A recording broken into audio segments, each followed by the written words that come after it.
Hello my friends and welcome back to the garage. Today we're taking a look at the Alyzeus from Gundam Hathaway 2. Hathaway 2 has already been shown in Japan, but here in the States we have to wait until the middle of May to see it. With a new movie comes new designs and new kits. The Alyzeus replaces the Penelope after it had been damaged. The Alyzeus is very Penelope in design, which makes sense as it's a test craft for the Penelope platform. In today's review we go over everything from panel lining, nub marks, mold lines, assembly, stickers, color accuracy, and more. We never leave anything off the table here at the Gunpla garage. Before we dive into the review, I wanted to give a quick shout out to Matt at Kashi Shrine for being my proxy buyer and procuring these kits for me so early. Matt does an incredible job supporting the channel. Links to buy this kit stateside will be in the description below. If you liked the video, please drop a like as it supports me and the channel immensely. Maybe consider subscribing while you're there. We're always talking Gundam on this channel, and it would be great to have you here as a part of the Gunpla Garage community. With the YouTube song and dance out of the way, let's get into the review.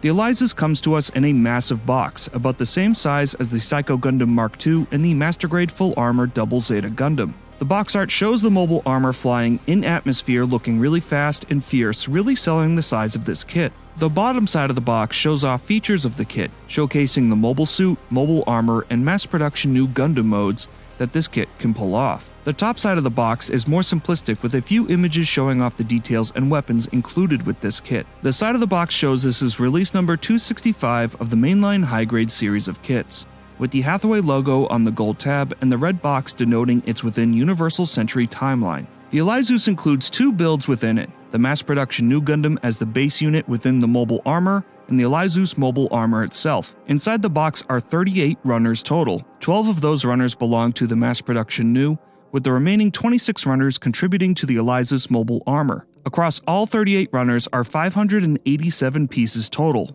with 171 of those pieces being for the MP new, and 416 for the Alyzeus mobile armor. This kit is molded in 11 different colors, making for a kit that's going to need a decent amount of color correction to be fully color accurate. There's quite a lot of model kit packed into this box for a high grade. Assembly is broken down into two parts, the MP new and the Alyzeus mobile armor itself. The new Gundam assembles the same as any typical high grade made within the past few years. The construction is mostly socket and swivel joints, and thankfully the mass production new doesn't utilize any polycaps. Once the new is completed, you'll notice that this is a very robust and sturdy high grade. It's rock solid. Assembling the MP new was a treat and the most exciting part of this build for me. The Alyzeus mobile armor parts are constructed in segments. Seeing as this is an experimental testing craft, the design is such that it's made of a multitude of different modules compiled together. Each thruster is constructed as its own piece and is generally made of two halves coming together, being capped off by the thruster bell itself. Assembly for the Alyzeus parts is easy if a little boring. It's very similar to the funnel step of any new Gundam kit that's out there, where you're building multiple parts that are essentially similar. The simplistic colorway of the Alyzeus doesn't help either, as it's comprised mostly of three colors: gray,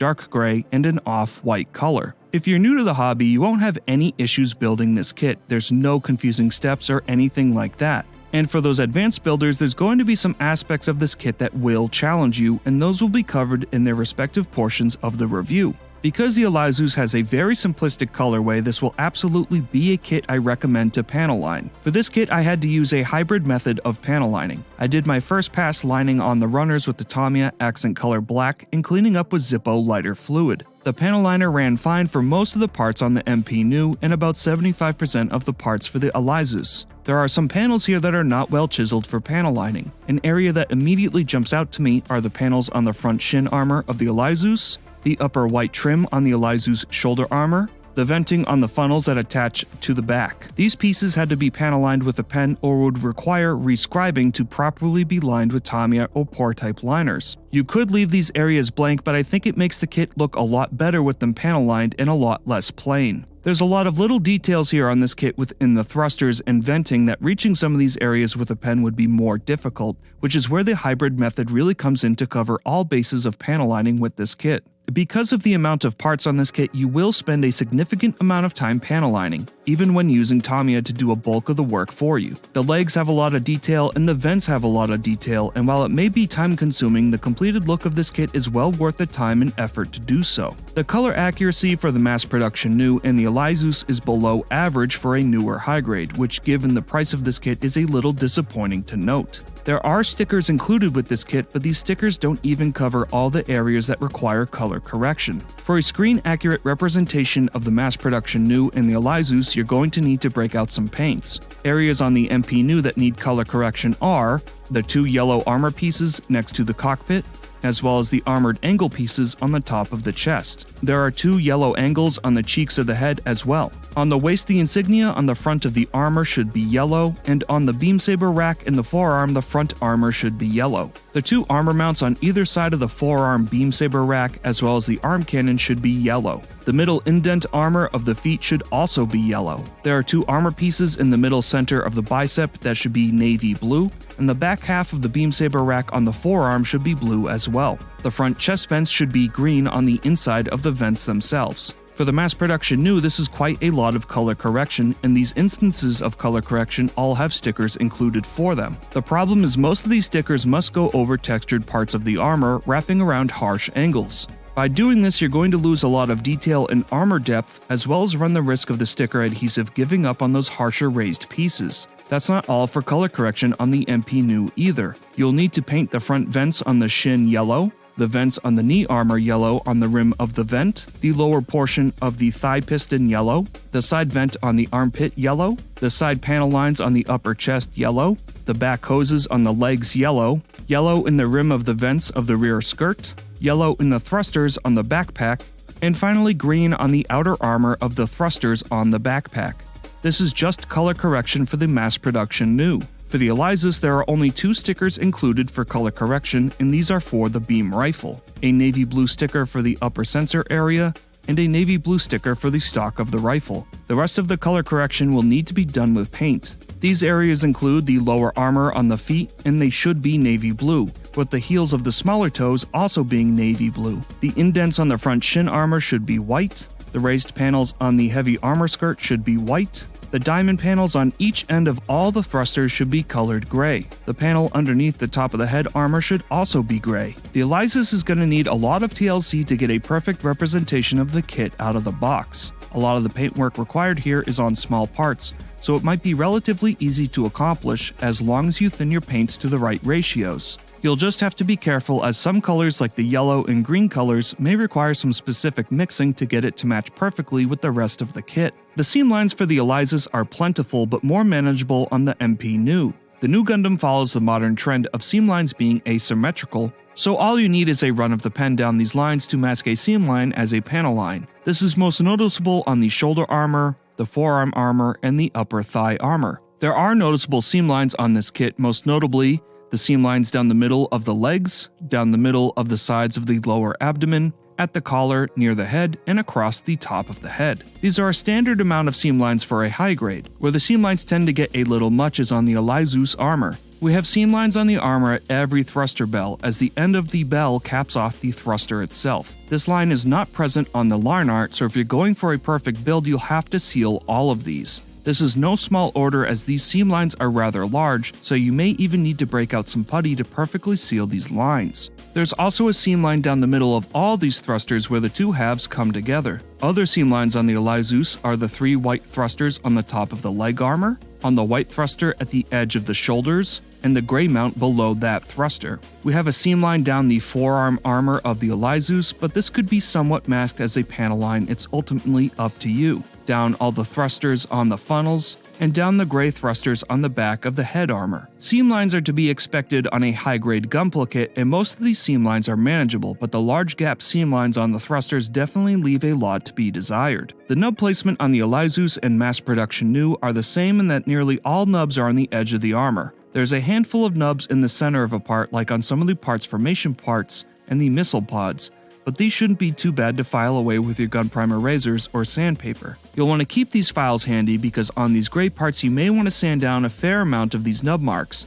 This gray color will scar easily if you're not careful with your nub removal in your 2-cut method. There are no egregiously large nubs on this kit, and with the high parts count, it's nice to have a kit that's very easy to clean the nubs on. This kit handles its nubs very well. Taking close examination of the kit, I'm happy to say that the mold lines present on this kit are very minimal. These are mostly present on the parts formation parts and would be extremely easy to sand out and smooth them down. The only place I really saw mold lines on the completed kit was on the back of the mass production new backpack and on the small missile pod mounts on the mobile armor arms. The mold lines on the Alyzeus are similar to the nub placement in that they're small and easy to handle. Once the kit is completed, we can take a good look at its aesthetics. The design philosophy of the Alyzeus is that of an experimental training mobile suit. The design is very modular, which is why it looks like a bunch of different weapons and thrusters are just mounted onto the side of the mobile suit. In real-life aerospace applications, concepts like this already exist. The modular design is such that if something were to break, it's easily replaceable for another test run. With that being said, I can't fault a fan for finding the Alyzeus to be overstimulating and cluttered to look at.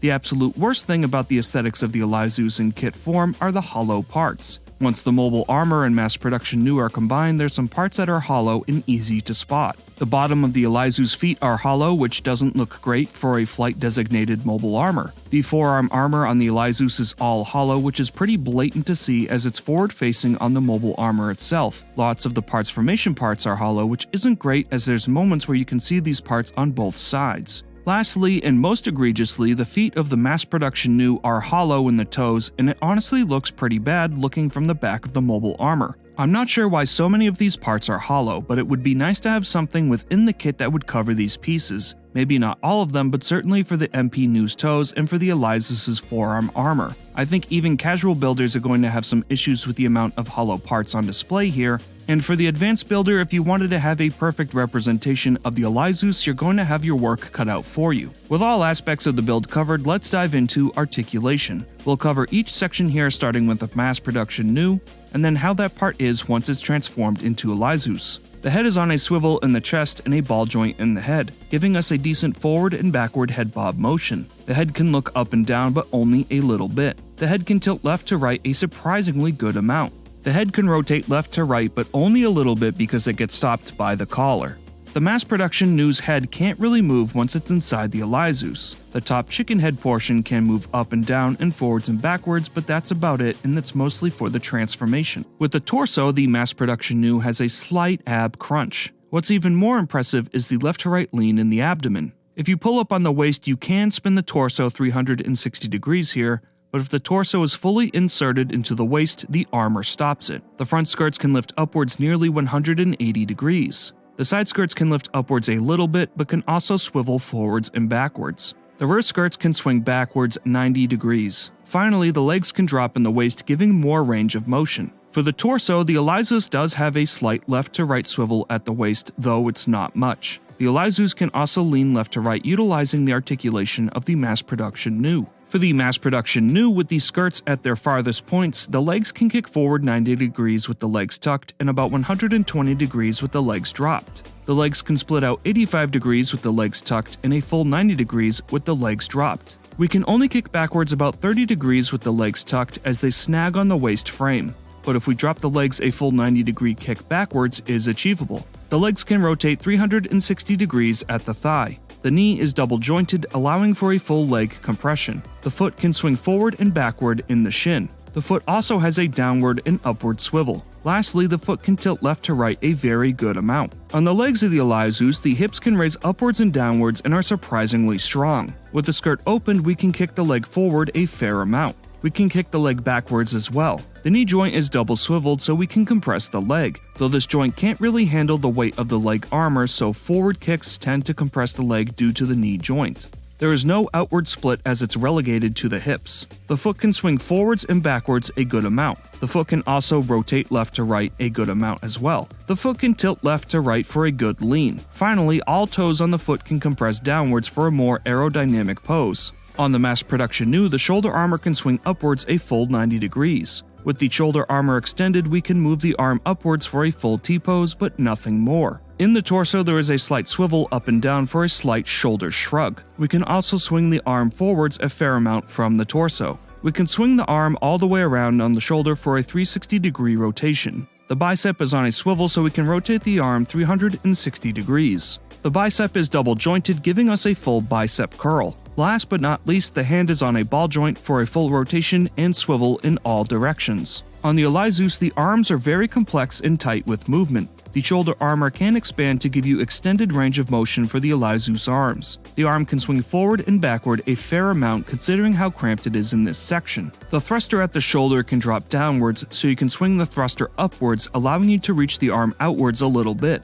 At the bicep, the arm can rotate around 360 degrees all the way around. The arm also has a double bend at the elbow, but not quite enough articulation here for a full bicep curl. Lastly, the missile pod can swing outwards on the forearm and rotate 360 degrees at the end. The mass production new Gundam's arms are able to move and swivel a little bit within the armor of the Alyzeus. On the mass production new Gundam, the backpack has a swivel for the beam sabers, and that's about it. On the Alyzeus, for the tail, we have two thrusters that can swivel, a fin type that can swivel downwards, and a vent type that can swivel forwards and backwards. The whole tail fin itself can extend backwards. It can also lock into place at the tail and at the base of the tail in the back. This tail can honestly slide out pretty far, which is needed for the transformation. The upper fin can swing up and down, forward and backward a good amount. The rear skirt armor attached to the tail fin can swing backwards at the base of the skirt, but also swing backwards at the base of the tail. Finally, there's some forward and backward swinging motion on the funnels between all three.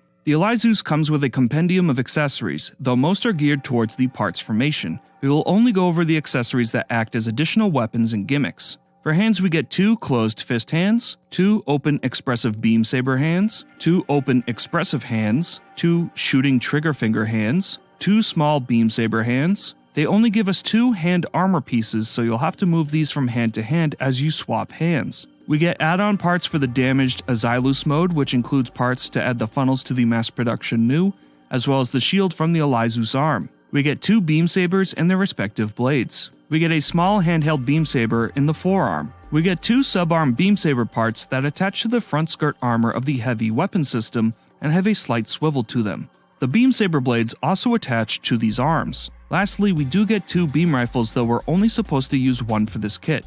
The other is technically extra. These are rather plain and boring without the stickers or paintwork completed on them, so you'll definitely want to spruce these up. This model has 4 different modes within the box. We have the mass production new as the base mobile suit. We have the Alyzeus mobile armor. Once the mobile armor is added to the mass production new, we can transform the Alyzeus into flight mode. And finally, we have a damaged Alyzeus mode, which is the mass production new with the fin funnel weapons attached. The parts formation for the Alyzeus is quite simple to perform. The mass production new legs are removed and attached to a waist piece for the transformation. The Alyzeus leg armor is then attached to the legs with mounting points attaching at the mass production new's knees. The 2 halves coming together around the legs are quite sturdy and locked into place by the shin armor and the rear thruster. The upper body of the mass production new is added to the Alyzeus waist, and the shoulder armor must point upwards 90 degrees and the V-fin closed and the chest opened up. The beam sabers then must be parts formed to aim forward. From here we can add the front heavy weapon skirt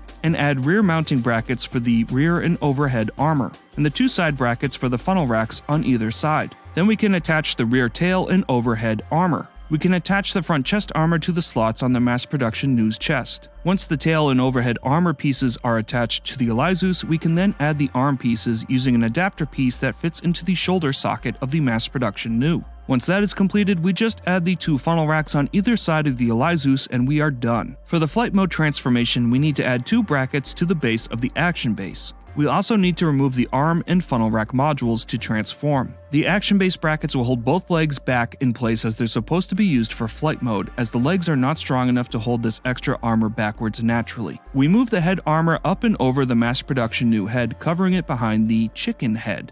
The tail expends backwards and locks into place, with the thrusters being aimed in line with the tail armor. We can then lock the legs into the brackets of the action base and expand all thrusters as they're supposed to be for the transformation.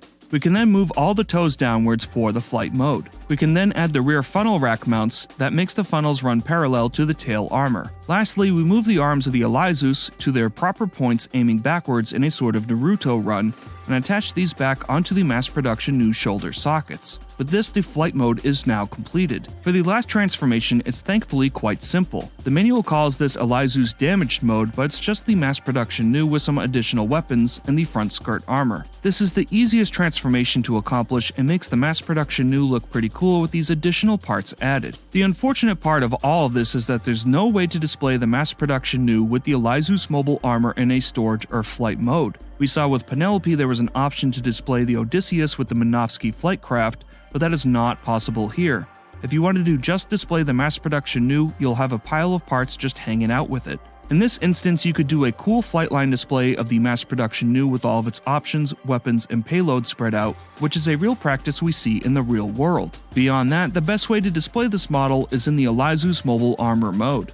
Here's hoping we get the mass production new released separately for those that just want the mass production new Gundam.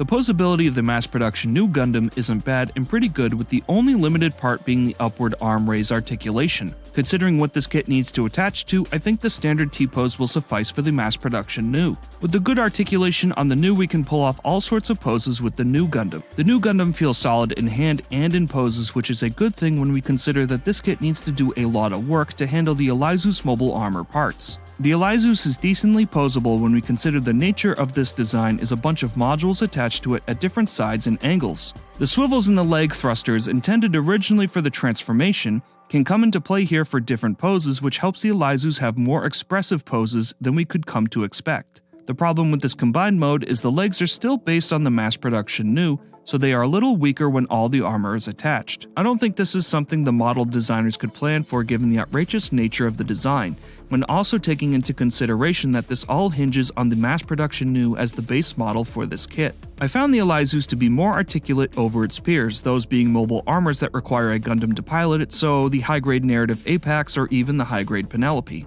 With all things considered, I find the Alyzeus to be impressive when it comes to posing. I anticipated this kit to be a brick, but was pleasantly surprised this was able to pull off a lot more than I was originally thinking. We've reached the end of the video where we go over all the pros and cons of the high-grade Alyzeus. There may even be some mids here, which are observations I noticed with this kit that may be bad to some builders, but are just quirks of model building as a whole. I'll cap off the pros and cons with my final thoughts and a recommendation. We like to keep it positive on this channel, so we will cover the cons first before diving into the pros. For our first con, it needs to go to one of the biggest issues I had with this kit, and that is for the hollow pieces. I'm not sure if these hollow pieces are a result of the molding process, or just an attempt at cutting down on plastic materials to save money on this kit. Either way, these hollow pieces are quite unsightly and something that will even disappoint casual builders. When it comes to advanced builders, it's going to be obnoxious to close all these hollow areas with plow plate or putty. There will be a substantial amount of work needed to get this kit to be perfect. Our second con is going to the seam lines on this kit. Now, not every seam line is bad. Some of the ones, like the two halves on the thrusters, are decent and kind of hard to notice at first glance. The seam lines that are bad are the thruster bells at the end of all these thrusters. The gaps for the seam lines are very big, and I wish they sat more flush with the thruster itself. Similar to the hollow areas, you're going to have to break out some putty to fully seal these seam lines if you're looking for a perfect build, and for the casual builder you may find these outward glaring seam lines to be a little ugly. For our third con, the color separation could certainly be better. The stickers included don't cover all the areas that require color separation, and the stickers that are included are supposed to wrap around large textured armor pieces. These stickers won't cover the parts real well and will result in low quality color correction. Additionally, they're asking too much of a sticker and its adhesion, and I'm not confident the adhesive will hold over these textured areas for a long period of time either. Eventually, these stickers are going to curl up and flake off. Our fourth con is going to the panel lining. While it is a gorgeous kit once panel lined, it desperately needs to be panel lined to break up the monotony of some of this kit's design, and the legs especially benefit from this. The problem with the panel lining is that there are some areas that are not deep enough for the Tamiya to flow into, so you'll need to use a pen. There are clear lines here that are intended for details, but they are too shallow, and that increases the amount of time you're going to spend panel lining. I wish these lines were just well defined from the mold so we don't have to rescribe or use a pen for these lines. The small angled panels on all of the thrusters, some of the armor that connects the thrusters, the white trim on the shoulder armor, the venting on the funnels, and the panels on the front shin all needed to be lined with a pen or rescribed. Our fifth con is going to be the price. This kit is worth 13,200 yen and an average of $145 US depending on the retailer, and this price can increase based on tax and shipping. You do get more kit for your money as there are a lot of parts here, but the finished product isn't much different in terms of size and appeal than the Penelope, and it's about $60 more expensive than the Penelope.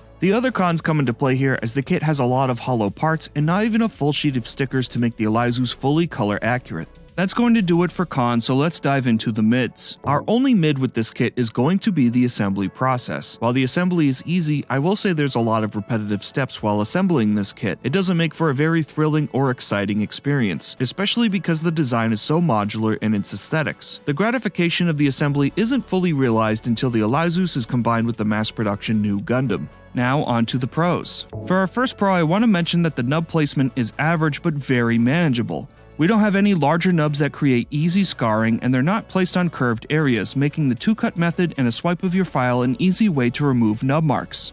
For our second pro, even though the Alyzeus has a very cluttered design, it does have a decent amount of articulation and poseability that's possible through its forms. This is a more capable model than the Penelope is. For our third pro, it has a decent shelf presence and is a very unique design that's going to draw a lot of attention on your shelf.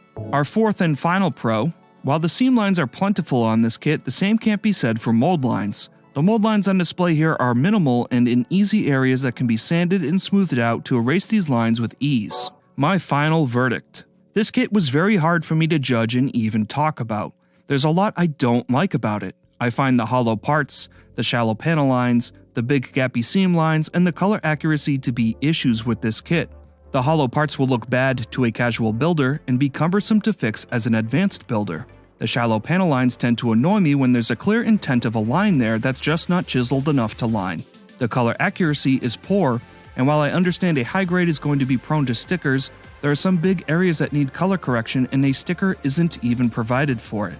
On the other hand, this kit is very capable for a design that's very busy and cluttered, and I do enjoy its aesthetics and lore, as we don't see a lot of experimental test-type mobile suits that are heavily inspired by modular design and testing. This is a real-world connection that I appreciate a lot. I'm also thankful that other typical modeling woes, such as nub marks and mold lines, are easy to handle and don't add additional time to a kit that already needs a lot of work. My biggest gripe with this kit is definitely the price and all the shortcomings that come along with the price. I understand why this kit is priced the way it is. With 187 parts more to build the Alyzeus over Penelope, those additional parts and runners require very expensive molds to be created. The price of these molds is ultimately taken into account when the kit is manufactured and sold. To that point, I fully understand why this kit isn't fully color accurate, because that would drive the price of this kit up even more, and this kit is already a tough sell for fans, especially when we have a similar kit with the Penelope that's $60 cheaper. The Alyzeus finds itself between a rock and a hard place. For me to recommend this kit, I think you'd have to be a really big fan of the design. If you love the look of the design and its lore and aesthetics, that extra interest in the design will definitely make this kit more enjoyable to you as it was for me. For the typical or casual fan who's interested in the design but doesn't want to spend the price that it is, I would wait for it to be on sale. For $140, there's a lot of really good kits out there, and I don't think I could recommend this kit over a Master Grade Full Armor Double Zeta Gundam, the Psycho Gundam Mark II, 2 Master Grades and a cheap high grade, or 2 real grades and a cheap high grade. I think the Alyzeus is a very cool but niche design. I think the model designers at Bandai did the best they could by taking a very impractical design and turning it into a model kit. I don't need everything to be fully color accurate on a high grade, and I'm not opposed to putting in the work to perfect this kit. But I think the hollow parts and not even fully providing all the stickers needed for color accuracy is a big disappointment and should have been fixed from the factory. The additional transformation, features, and gimmicks really is a nice selling point to this kit and does some work to fill in those disappointing gaps. The Alyzeus gets a very tepid recommendation from me.